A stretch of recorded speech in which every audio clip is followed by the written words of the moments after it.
오늘 본문의 말씀은 여러분들이 잘 아시는 대로 성전 청결 사건이 기록되어 있습니다. 이 성전 청결 사건은 사복음서 모두에 공히 기록이 되어 있습니다. 그런데 마태복음과 마가복음 그리고 누가복음에 기록된 것은 동시기에 기록된, 즉 예루살렘 입성 다음 날인 월요일에 일어난 사건으로 기록이 되어 있는가 하면, 그에 비하여 요한복음에 기록되어 있는 것은 예수님의 사역 초기에 일어난 것으로 기록을 하고 있습니다. 이를 놓고 학자들 간에 이견이 없는 것은 아닙니다만, 대부분 성전 청결 사건이 예수님의 공생의 기간 동안에 2번 있었다라고 하는 데에 동의를 하고 있습니다. 이 성전 청결 사건은 단순히 교회에서 상행위를 할 수 있느냐 없느냐라는 토론을 벌일 때에 등장하게 되는 참조 구절 정도로만 다루어서는 안 됩니다. 이 사건 속에는 예수님께서 참으로 전하시고자 하는 교회를 향한 구구절절한 간절한 내용들이 들어 있습니다. 이제 그 교훈을 살펴보기 위해서 먼저 이 사건을 둘러싸고 있는 여러 가지 상황들을 먼저 여러분들께 설명을 드리겠습니다. 15절을 보시기 바랍니다. 예수님께서 성전에 들어가셨다라고 나오죠. 성경에 나타나는 성전은 3개가 있습니다. 첫 번째 성전은 솔로몬 시대에 솔로몬 왕을 통하여 건립된 솔로몬 성전입니다. 그리고 그 이후에 남유다가 바벨론으로 포로로 잡혀갈 때에 그 첫 번째 성전이 다 파괴가 됩니다. 그리고 그 포로기에서 귀환하여서 돌아온 스룹바벨이 다시 성전을 재건하면서 제2성전 또는 스룹바벨 성전이라 이렇게 건립이 되었습니다. 그리고 이제 마지막 3번째 성전은 오늘 우리가 본문에서 보고 있는 대로 예수님 당시에 존재하고 있던 헤롯 대왕이 유대인들의 환심을 사기 위해서 증축한 성전입니다. 이 성전은 스룹바벨 성전이 조그마하게 이렇게 지어진 것에 비해서 그것을 대단히 크게 확대를 해서 어디까지 확대를 했는가 하면 솔로몬 성전이 지어졌던 그 당시에 그 뜰보다 2배나 크게 지어 놓았습니다. 그래서 이 뜰을 보시면은 여러 가지 단계의 뜰이 있습니다. 제일 바깥쪽부터 해서 제일 마지막 제일 끝부분에 그 울타리가 쳐져 있다고 한다면 거기로부터 해서 이방인의 뜰이 있고 그 안쪽에 여인들이 들어가는 여인의 뜰이 있습니다. 그리고 그 안쪽에 보면 유대인들만 들어갈 수 있는 유대인의 뜰이 있고 그 안에 제사장의 뜰과 성소와 지성소가 있습니다.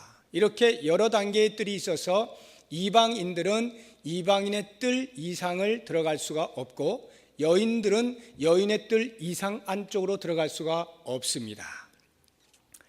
자, 이제 그 다음 15절을 계속해서 보시면은 성전 안에서 매매하는 자들을 내쫓으셨다라고 나오는데, 여기 성전 안이 어딘가 하면 바로 이방인의 뜰, 제일 바깥쪽에 있는 이방인의 뜰을 말하는 것입니다. 이곳에서 매매하는 행위가 있었는데 무엇이 매매되었는가 하면 양이나 소 또는 비둘기 등이 사고 팔리는 그러한 일이 벌어졌다라고 하는 것입니다. 그러면 왜 성전에서 이와 같은 매매 행위가 벌어졌느냐라고 하는 그 배경을 먼저 아실 필요가 있습니다. 그것은 절기 때마다 예루살렘을 방문하는 순례자들을 위하여 생겨난 것입니다. 유대인들에게는 크게 3대 절기가 있습니다.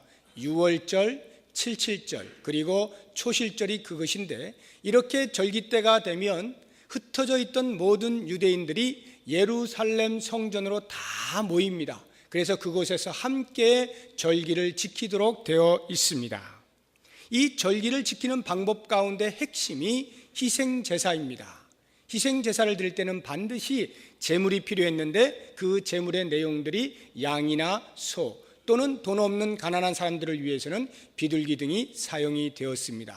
그런데 이 제물의 조건이 하나 있습니다. 그것은 흠이 없어야 한다라고 하는 것입니다. 바로 이 이유 때문에 멀리서 온 순례자들은 예루살렘에 있는 그 성전에서 이러한 재물들을 돈을 주고 살 수밖에 없었습니다. 가지고 오기도 너무도 먼 길일 뿐만 아니라 설사 가지고 온다 할지라도 오는 도중에 대부분 그 재물들이 흠이 생기고 상하는 그러한 일이 있기 때문입니다. 그런데 사실상 이와 같은 제도의 그 원리가 이미 오래전 신명기서에 나타나 있는 것을 볼 수가 있습니다. 신명기 14장 24절 이하를 보시면 이렇게 기록이 되어 있습니다. 그러나 내 하나님 여호와께서 자기의 이름을 두시려고 택하신 곳이 내게서 너무 멀고 행로가 어려워서 내 하나님 여호와께서 그 풍부히 주신 것을 가지고 갈 수 없거든 그것을 돈으로 바꾸어 그 돈을 싸가지고 내 하나님 여호와께서 택하신 곳으로 가서 내 마음에 원하는 모든 것을 그 돈으로 사되 소나 양이나 포도주나 독주 등 내 마음에 원하는 모든 것을 구하고 거기 내 하나님 여호와 앞에서 너와 내 건석이 함께 먹고 즐거워할 것이며 이렇게 이미 나와 있어요. 그러니까 이 원리는 이미 오래전부터 있었던 것으로 성전 안에서 매매를 한다라고 하는 이 자체는 순례자들을 위한 선한 행위였던 것을 알 수가 있습니다. 그렇다고 하면 이제부터 왜 예수님께서 그 선한 행위를 하고 있는 사람들을 내쫓으셨는가? 그리고 그 내쫓는 행위를 통하여 실제로 예수님께서 내쫓고자 하시는 것이 무엇이었는가? 성전 안에 예수님의 마음을 거스르는 것들이 무엇이었는가? 라고 하는 것들을 하나씩 살펴보도록 하겠습니다. 가장 먼저 생각해 볼 수 있는 것은 유대인들의 전통입니다. 예수님께서 그들을 내쫓으셨다라고 하는 그 행위 속에는 유대인들의 잘못된 불법적인 전통을 내쫓으셨다는 의미가 들어있는 것입니다. 당시 성전을 책임지고 있던 제사장들은 상인들과 결탁을 해서 장사를 할 수 있도록 해주는 대가로 거액의 뇌물 내지는 상납금을 받았습니다. 역사가들에 의하면 보통 절기 때마다 모이는 숫자가 약 270만 명이라고 합니다. 그러니까 그 장사의 시장 규모가 어떠한지 아시겠죠?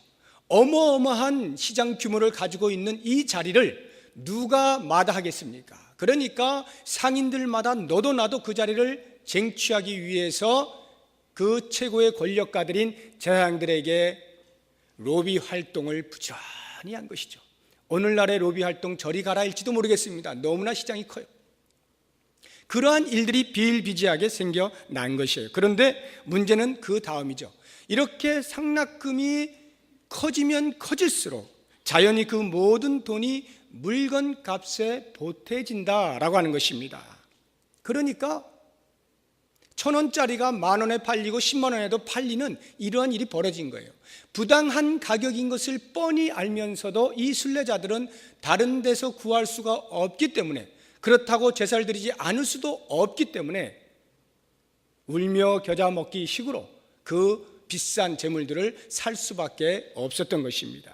뿐만 아니라 심지어는 예루살렘에 기거하고 있는 사람들조차도 자기 집에서 가까우니까 그 재물들을 잘 보관하고 있다가 제사를 드리려고 가지고 오면 그 제사장들이 엄격하게 심사를 해서 퇴짜를 놓는 거예요. 이것은 흠이 있다, 저것은 흠이 있다, 이렇게 하면서 퇴짜를 놓고 그 성전 안에서 판매가 되어지는 재물들만 아주 흠이 없는 것으로 자연스럽게 인정을 해줌으로써 그들 역시 어쩔 수 없이 비싼 돈을 치르면서까지 그 재물들을 살 수밖에 없는 실정이었던 것입니다. 돈을 바꾸는 것도 마찬가지입니다. 예수님께서 성전에 들어가서 돈 바꾸는 자들의 상을 엎으셨다 하지 않습니까? 돈 바꾸는 일은 왜 있었느냐 하면 그 당시에는 성전에 들어갈 때는 반드시 성전 세금을 내야만 했습니다. 그런데 이 성전 세금이 그들이 흔히 쓰는 일반 화폐로 낼 수 있는 것이 아니라 성전 안에서만 고유하게 쓰는 화폐가 있는데 그것을 내야만 했어요. 그러니까 당연히 환전소가 생기게 되는 것이고, 이 환전소도 재물을 파는 상인들 못지않게 엄청난 이익이 발생하는 것이 되죠. 그 환전하는 가운데 나타나는 수수료가 부르는 게 값이 되어 버리는 것입니다. 이와 같이 제사장들이 그 재물을 파는 실제적인 본질적인 원리를 망각한 채 눈에 나타나고 있는 현상에 집착하다 보니까 성전 안에는 공의가 하수처럼 흐르는 것이 아니라 불법이 하수처럼 흐르고 있었던 것입니다. 이러한 정경유착의 불법적인 상행위가 하나님께 제사를 드리는 성전에서 전통으로 자리매김을 하고 있었다는 말입니다. 이 장면에서 우리가 주의해야 될 것은 이러한 전통이 처음부터 이렇게 타락한 모습으로 나타난 것은 아니라는 것이죠. 이 상행위는 분명 선한 의도에서 출발을 한 것이죠. 순례자들의 고충을 덜기 위한 좋은 제도였음에 틀림이 없습니다. 그러나 시간이 흐르면서 점점 제도의 본질은 사라지고 현상만 남게 된 것입니다. 가랑비에 어쩐 줄 모르게 그렇게 젖어든 것입니다. 조금씩 허용하던 것이 어느 날 보니까 그렇게 되어 버린 것입니다. 그래서 제사장들이 이제 우리 돈도 많이 벌었는데 너무 이거 부정을 계속 오래 하면 안 되겠다, 이제 그만할까? 라고 생각하기에는 이미 너무나 큰 이익이 발생되고 있었던 것입니다. 물질의 유혹이 너무도 크니까 그 앞에 양심도 신앙도 돌볼 겨를이 없게 되어버린 것입니다. 그렇다면 백성들은 어떻습니까? 이거 하루 이틀 그냥 제사장들이 하라고 하니까 했는데 너무 이거 어긋난 것 같다, 이제 우리가 한번 고쳐보자 라고 마음을 먹기에는 이미 딱딱하게 굳어버린 전통이 되었습니다. 거대한 전통이 되어서 그들 앞에 나타나 도저히 거부할 수 없는 지경에까지 이르게 된 것입니다. 가장 거룩한 하나님의 성전에서 전통이라고 하는 이름 아래 이와 같은 흉측한 불법이 성행하는 그 상황 속에서도 아무도 손을 들고 말할 수 없는 상황이 되어버린 것입니다. 바로 이러한 때에 예수님께서 성전 안에 들어가서 상을 엎으시고 노끈으로 채찍을 만드시고 다 내어 쫓는 소동을 벌이신 거죠. 이 소동이 무엇입니까? 무엇을 내어 쫓았다는 말입니까? 그들의 삶 속에 젖어들어 있는 불법, 부패한 전통, 그것을 다 내어 몰아냈다라는 말이죠. 개신교의 종교 개혁은 가톨릭의 전통으로부터 성경으로 돌아가자고 하는 역사적인 사건이었습니다. 가톨릭은 교회의 전통을 성경보다 위에 올려놓았습니다. 그래서 성경의 권위를 되찾은 것이 바로 종교 개혁입니다. 이 종교 개혁으로 인하여서 모든 개신교는 그 이후에 개혁된 교회는 계속해서 개혁되어야 한다는 슬로건을 내걸었습니다. 이것은 모든 신앙 행위에서 발생되는 전통이 말씀의 조명 아래 계속하여 교정되어야 하는 것을 의미하는 것입니다. 우리가 신앙생활을 하다 보면 너무나 자연스럽게 전통이 생기게 마련입니다. 성경이 모든 신앙적 행위를 규정하고 있지 않기 때문입니다. 그러므로 교회 안에서 전통이 만들어진다고 하는 것 자체가 문제가 되는 것은 아닙니다. 정작 문제는 그 전통이 성경의 조명권 밖에 벗어나게 될 때 문제가 발생하게 되는 것입니다. 그러므로 우리가 개혁의 정신을 가지고 똑바로 정신 차리지 아니하면 그 만들어진 전통이 어느 사이엔가 성경보다 더 큰 권위로 다가와 우리를 짓누르게 됩니다. 왜냐하면 항상 법보다는 주먹이 가깝기 때문입니다. 바로 이러한 이유 때문에 우리는 끊임없이 성경이 무엇을 말하는가, 그 원리와 본질을 연구하고 깨달아 알아가는 일이 필요한 것입니다. 성경이 말하고 있는 원리가 우리의 신앙생활의 전통들을 통해서 바르게 시행될 수 있도록 날마다 점검을 해야 하는 것입니다. 만약 그 점검을 통해서 성경의 범위를 넘어선 우리의 전통이 있는 것이 발견이 될 때는 그 전통이 수정될 것에 대한 요청을 받을 때 과감하게 그 전통을 수술대 위에 올려 놓아야 합니다. 성전 안에서 모든 불법을 내쫓으시는 예수 그리스도의 심장을 가지고 우리에게 있는 잘못된 전통들, 불법적인 전통들이 과감하게 사정없이 잘라내져야 하는 것입니다. 다음으로 예수님이 그들을 내쫓으신 그 행위 속에는 정작 그들의 형식주의를 내쫓는 것이 내포되어 있습니다. 예수님께서 성전을 청결케 하는 사건이 2번 있었다고 말씀을 드렸습니다. 그런데 이 2번 모두 공교롭게도 유월절 즈음에 일어납니다. 이것은 결코 우연이 아닌 우리에게 무엇인가를 던져주는 메시지가 그 행위 속에 담겨 있는 것입니다. 유월절이 무엇입니까? 하나님께서 이스라엘 백성들을 애굽의 종살이로부터 구원해 주신 사건, 그것을 기념하는 것이 유월절 아닙니까? 애굽의 왕 바로의 마음이 강팍하여서 순순히 내주지 않자 모세를 통하여 10가지의 재앙을 애굽에 내립니다. 그 가운데서 특별히 마지막 10번째 되는 재앙은 애굽에 사는 모든 첫째 되는 소생을 다 죽이는 살인 사건입니다. 사람뿐만 아니라 가축조차도 첫째 난 소생은 전부 다 죽는 재앙이 일어난 것입니다. 그때에 문설주의 양의 피를 바른 집에, 그 집은 이 재앙이 지나가다가 거기를 넘어갔다라고 해서 넘을 유, 넘을 월, 유월, 영어로는 pass over, 넘어갔다 라고 하는 것입니다. 이렇게 넘어간 이 놀라운 은총의 사건을 기념하여 유월절을 지키고 있었던 것입니다. 그러므로 이 유월절에는 유대인들은 언제나 그 베푸신 하나님의 은혜를 기억을 하고 감사해야 됩니다. 그리고 왜 우리가 430년 동안이나 애굽에서 종살을 해야만 했는가라고 하는 하나님으로부터 떨어져 나간 하나님 아닌 우상을 섬긴 것에 대한 대가를 치른 것에 대하여 계속하여 기억하면서 새롭게 오직 하나님만을 바르게 섬기겠다라고 하는 각오를 하는 시간이 유월절 기간인 것입니다. 같이 한번 성경을 찾아보도록 하겠습니다. 예레미야서 7장입니다. 구약 성경 예레미야서 7장 1062쪽에 있습니다. 1062쪽. 새로 구입하신 분들은 성경책이 손에 익지 않아서 잘 넘어가지 않을 겁니다.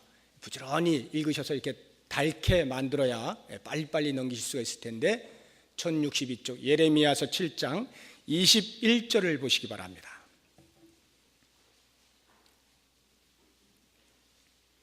자, 21절부터 23절까지를 우리 한 목소리로 읽어보도록 하겠습니다. 시작.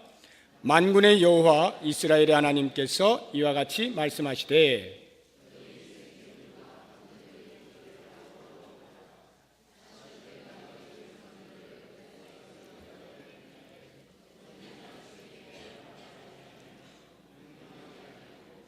오직 내가 이것을 그들에게 명령하여 이르기를 너희는 내 목소리를 들으라. 그리하면 나는 너희 하나님이 되겠고 너희는 내 백성이 되리라. 너희는 내가 명령한 모든 길로 걸어가라. 그리하면 복을 받으리라 하였으나. 자, 하나님께서 애굽 땅에서 인도하여 낸 날에 그들에게 말씀을 하셨다라고 나오는데 무엇을 어떻게 말씀하셨습니까? 너희들 이제 내가 애굽에서 구해 주었으니까 나에게 제사를 잘 드려야 된다. 제사를 드릴 때는 가장 좋은 것, 흠 없는 것으로 제물을 삼아서 바쳐야 한다. 이런 식의 말씀을 하지 않으셨다라고 나와 있죠. 그러면 그 대신 무엇을 말씀하십니까? 너희가 내 목소리를 듣고, 이 말입니다. 다시 말하면 순종하는 삶을 통하여 너희가 내 백성이 되고 내가 너희 하나님이 된 것을 자증하여라. 이렇게 말씀을 하신 것입니다. 다시 말하면 하나님과의 바른 관계에서 떠나지 않을 것을 그 출애굽하는 당일에 그들에게 말씀하셨다라고 기록을 하고 있는 것입니다. 그런데 정작 그들은 어떻게 했습니까? 예레미야서 7장 다시 계속 보시기 바랍니다. 다 펴놓으셨어요? 7장 8절을 보십시오. 8절부터 10절까지를 같이 또 읽어보겠습니다. 시작. 보라, 너희가 무익한 거짓말을 의존하는도다. 너희가 도둑질하며 살인하며 간음하며 거짓 맹세하며 바알에게 분향하며 너희가 알지 못하는 다른 신들을 따르면서 내 이름으로 일컬음을 받는 이 집에 들어와서 내 앞에 서서 말하기를 우리가 구원을 얻었나이다 하느냐. 이는 이 모든 가증한 일을 행하려 함이로다.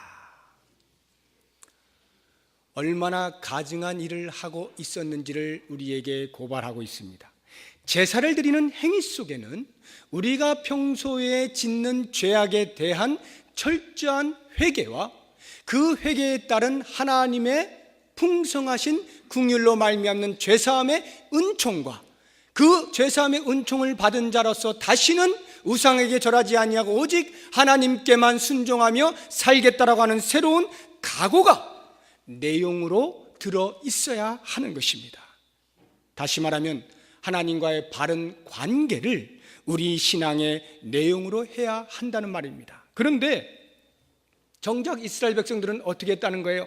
그런 내용은 하나도 없고 오직 제사를 드리는 행위 자체만 하고 있었다는 말이죠. 하나님의 말씀을 무시하고 온갖 죄악을 다 저지르고 나서도 성전 안에서 제물을 들고 들어와서 제사의식을 행하기만 하면 구원이 마치 그 성전 안에 머물러 있을 것이라고 그들은 생각을 하고 있었던 것입니다. 하나님께서 역사 가운데 살아계신 것을 알면서도 마치 낮잠이나 주무시고 계시는 것처럼 치부해버린 것입니다. 아무것도 모르실 것이라 생각하고 실컷 나쁜 짓 다 하고 성전에 들어와서는 아무 일 없었다는 듯이 고깃덩어리 하나 덜렁 불에 태워서 드리면서 하나님께 살짝 비나 맞추고 있었다는 말입니다. 오늘 마가복음에 나타나고 있는 이 종교 지도자들, 제사장들이 하고 있었던 것이 바로 이러한 것이었습니다. 그들은 말합니다. 우리가 언제 희생제사를 드리지 않은 적이 있느냐? 우리가 언제 제물을 소홀히 여긴 적이 있느냐? 우리는 완벽하고 화려하고 멋진 제사의식을 시행하고 있다. 이렇게 말을 하고 있는 것입니다. 사랑하는 여러분, 혹시 우리도 그와 같은 이야기들을 하고 있지는 않은지 한번 생각해 보십시다. 내가 언제 예배를 빼먹은 적이 있느냐? 내가 언제 11조를 거른 적이 있느냐? 내가 언제 감사헌금을 빼먹은 적이 있느냐? 내가 언제 하나님 모른다고 한 적이 있느냐? 정작 예배의 행위는 있었다 할지라도 만약에 그 안에 내용이 없다면 그것은 예배라 할 수 없는 것입니다.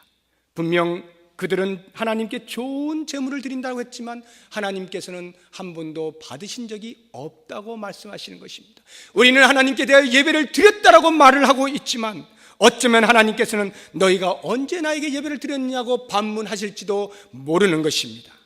만약 하나님이 내 삶의 중심에서 나의 모든 행위들을 다스리도록 내어드리지 않고 내 마음대로 살면서 예배 행위만으로 기뻐하고 만족한다면 그와 같은 삶이 곧 형식주의가 되는 것입니다.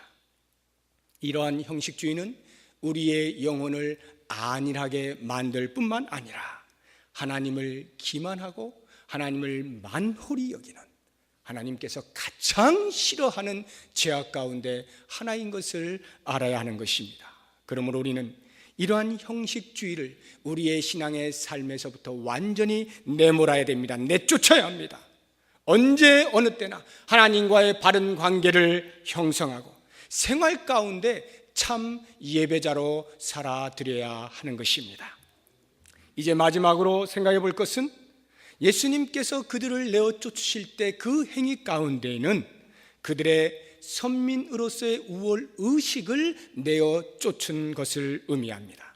예수님께서 그들을 내어 쫓으신 것은 나는 이스라엘 백성이야 라고 하는 이 거룩한 선민의식, 우월감, 종교적 우월감, 이것을 내어 쫓았다는 말입니다. 마가복음 본문에 나오는 17절을 보시기 바랍니다. 이에 가르쳐 이르시되 기록된 바 내 집은 만민이 기도하는 집이라 칭함을 받으리라고 하지 아니하였느냐.